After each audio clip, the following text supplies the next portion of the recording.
Em nome do Pai, do Filho e do Espírito Santo. Amém. Eu sou o Padre Marcos dos Santos, estou aqui em Madrid e mais uma vez nós vamos então partilhar a Palavra de Deus nesse 32º domingo do tempo comum, em que nós estamos já terminando o tempo comum, este tempo tão privilegiado dentro da nossa igreja. E desde já eu convido você a se inscrever no meu canal, a você me ajudar a divulgar esse canal, que você possa se inscrever, que você possa curtir e divulgar. Então nós vamos pedir a intercessão de Nossa Senhora e vamos ler este evangelho. O padre vai fazer um rápido comentário. Eu quero em torno de 10 minutos fazer essa reflexão. Claro que é muito densa, mas a gente sabe que o povo não tem paciência para escutar pregações longas e também é uma forma de divulgar aquilo que realmente está contido na palavra do Senhor. O Senhor esteja convosco, Ele está no meio de nós. Proclamação do Santo Evangelho de Nosso Senhor Jesus Cristo, segundo São Mateus, capítulo 25, versículo 1 a 13. Naquele tempo, disse Jesus aos seus discípulos esta parábola: o reino dos céus é como a história dos 10 jovens que pegaram suas lâmpadas de óleo e saíram ao encontro do noivo. 5 delas eram imprevidentes e as outras 5 eram previdentes.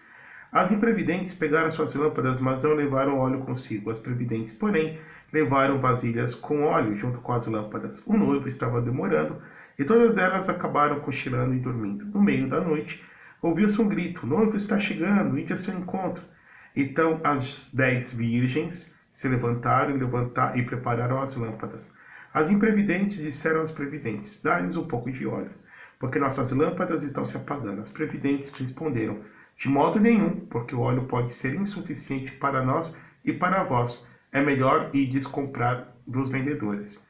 Enquanto elas foram comprar o óleo, o noivo chegou e as que estavam preparadas entraram com ele para a festa de casamento. E a porta se fechou. Por fim chegaram também as outras jovens e disseram: Senhor, Senhor, abre-nos a porta. Ele, porém, respondeu: em verdade vos digo, não vos conheço. Portanto, ficai vigiando, pois não sabeis qual será o dia nem a hora. Palavra da salvação, glória a vós, Senhor. Que as palavras do Santo Evangelho perdoem os nossos pecados. Ave Maria, cheia de graça, o Senhor é convosco. Bendita sois vós entre as mulheres, bendito é o fruto do vosso ventre, Jesus.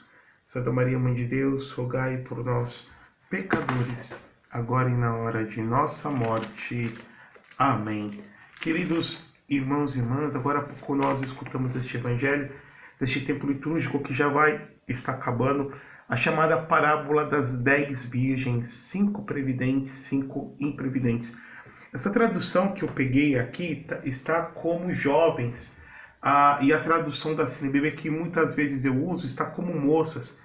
Mas o texto do grego original do evangelho, que abre o evangelho dizendo tote homotesatai, né? Então, o reino dos céus, rebasileia tu uranon, é como, né? O reino dos céus é como.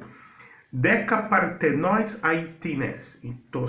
Então, tote homotesatai e basileia ton urano deca partenóis autes. A tradução correta é partenóis. Partenóis é plural de partenos, que significa virgem. Então, aqui a tradução correta seria virgem, 10 virgens. Claro que a gente sabe que a palavra virgem, partenói, tem toda uma carga semântica nesse contexto nosso cristão muito, muito forte, porque está falando de nós, está falando dos cristãos. Os cristãos são essas virgens, do qual é a imagem da igreja, do qual devemos então guardar. A virgindade significa a integridade, guardar a integridade da fé, guardar a integridade daquilo que Jesus Cristo, nosso Senhor, revelou para nós. Como que nós vamos entender essa parábola? Bom, se nós vamos para o capítulo 21, sempre quando nós lemos um evangelho, você tem que olhar uns capítulos antes e uns capítulos depois para você ter o contexto daquilo que Jesus está falando. Então Jesus, no capítulo 21, ele entrou sobre Jerusalém para festejar a Páscoa. E Nosso Senhor entrou no burrinho, foi festejado pelos cidadãos de Jerusalém, jerusalomitanos, gritaram Hosana nas alturas. Jesus chorou sobre a cidade santa. Jesus disse: Jerusalém, Jerusalém, quantas vezes eu quis te reunir como a galinha reúne os pintinhos debaixo de suas asas, e vocês não quiseram ser reunidos, né? Vocês não viram, não perceberam quando foram visitados. E depois Nosso Senhor ele vai contar, quando nós vamos já para o capítulo 25, porque no capítulo 26 já começa a narrativa da paixão, segundo Mateus, as parábolas escatológicas, ou seja, as parábolas do fim do Templo de Jerusalém, do fim, ou seja, da destruição da Cidade Santa, mas também apontando para o fim do mundo. E de uma certa forma também para a nossa existência, porque não é apenas o mundo enquanto conjunto, não o mundo enquanto pleroma, né? A era, o cosmo, o mundo, mas também com relação à nossa existência quando se dá, então, pela nossa morte. E Jesus vai contar 3 parábolas sobre o fim. Eschatos, em grego, significa fim. Jesus vai contar esta parábola das 10 virgens, Jesus vai contar depois os talentos, Jesus vai contar depois sobre o juízo universal das nações, que aos domingos que vierem nós vamos então escutando. Prestemos atenção, queridos irmãos. Jesus está falando aqui que o reino dos céus é como esse noivo, que ele tem essas moças que vão casar com ele.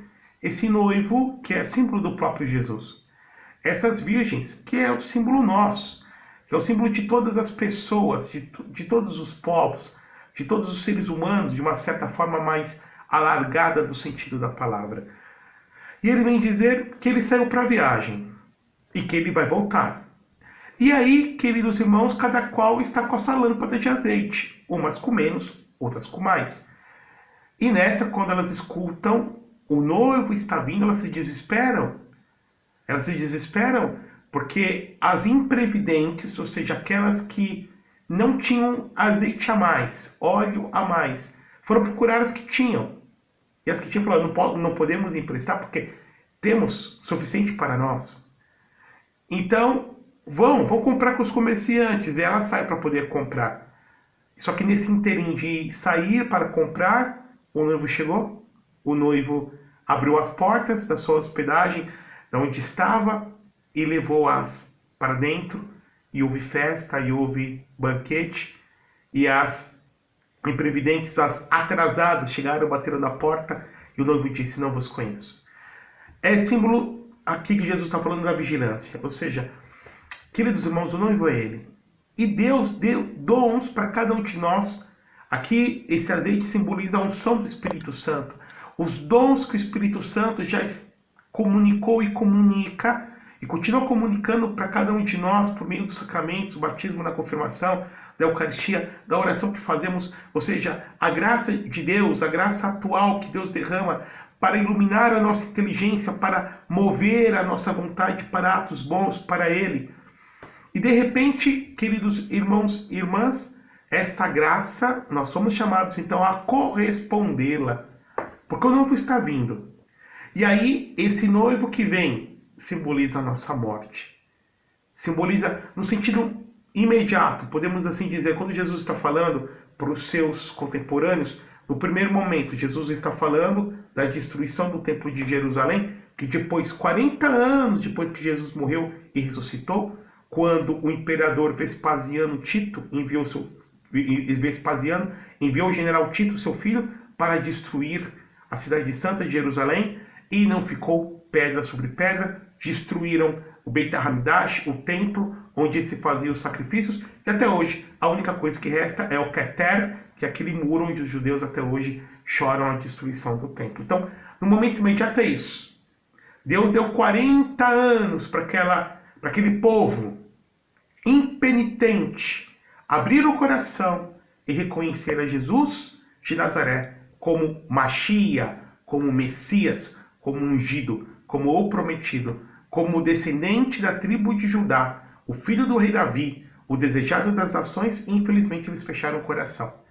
No sentido mais amplo ainda, Jesus está falando do fim dos tempos, quando Cristo Jesus voltar, na sua parousia, na sua vinda gloriosa, e aí a humanidade, a história humana atinge a sua consumação e tudo terá o fim. Aquilo que no Antigo Testamento se fala do Yom Adonai, ou seja, o dia do Senhor. Então, primeiro momento a destruição de Jerusalém, depois o fim do mundo, mas, e de uma forma imediata, a nossa morte. O noivo nos chamando. E aí o noivo nos chamando, a pergunta é, como nós seremos encontrados? devemos pensar na nossa morte. Devemos lutar para e pela nossa salvação. O cristão tem 3 grandes inimigos. A carne, ou seja, as nossas más inclinações, porque nós somos filhos de Adão e de Eva. O pecado original tornou o homem quebrado por dentro. E mesmo com o batismo, mesmo com os sacramentos, essa inclinação para a maldade que a Bíblia chama de concupiscência, ou epiomeia, lá do grego, a inclinação para a maldade. Devemos lutar contra a nossa carne. A vida cristã é uma luta. Depois, o demônio, ou seja, os anjos apóstatas que se rebelaram contra Deus, que lutam para que nós sejamos condenados. E por fim, o mundo. O mundo aqui, o cosmos, a sociedade que vive a lógica do pecado e do egoísmo. Carne, demônio e mundo. Nós devemos lutar. E para isso, para termos forças, é necessária a oração, é necessário essa adesão incondicional a Jesus, os sacramentos, comungar bem, comungar em estado de graça, comungar com jejum prescrito pela igreja, comungar confessados, de adorar o Santíssimo Sacramento, a oração, o Santo Rosário, nos esforçarmos para caminhar e estarmos em graça santificante e amizade com Deus. Se isso acontecer, graças à sua misericórdia, seremos salvos. Mas sempre corremos o risco de estarmos no quadro das virgens imprevidentes que foram pegas de surpresa. Coisa interessante aqui eu faço uma paráfrase, um adendo a quantas pessoas se salvam, padre, quantas pessoas se perdem, nós não sabemos. Evidentemente que há segredos arcanos que só Deus sabe, que o seu coração que ele conhece. Mas o padre Antônio Vieira, um grande padre jesuíta português, que esteve inclusive no Brasil, na Bahia, no século XVII, ele dizia, aqui uma especulação desse padre, desse teólogo, a partir dessa parábola, que Jesus divide entre 5 e 5, que talvez metade da humanidade se salvaria e outra metade se condenaria. Todavia, isso não compete a nós. Todavia, compete a nós sermos essas virgens previdentes. Não estarmos no quadro das imprevidentes, mas aquelas que tinham prudência, que têm prudência, que se prepararam. Aqui o verbo que manda é a preparação. Devemos nos preparar, irmãos, devemos pensar. Temos uma alma imortal, que corre risco. Temos uma alma imortal, do qual devemos ter cuidado para salvá-la e também teremos o cuidado de alastrar, de propagar, de levar o Evangelho de Jesus para que outros o conhecendo também possam ser salvos. E possam também estar no quadro das previdentes e possam depois entrar para poder se regalar com o noivo, que é o próprio Jesus. Esse regalo, essa felicidade, esse festim sem fim é propriamente o céu, o paraíso, a Jerusalém celeste, a Jerusalém do alto, do qual nós seremos felizes para sempre, veremos Deus como é, face a face. Que o Deus eterno e poderoso vos abençoe e vos guarde, por intercessão da bem-aventurada sempre Virgem Maria. Deus que é Pai, Filho e Espírito Santo. Amém.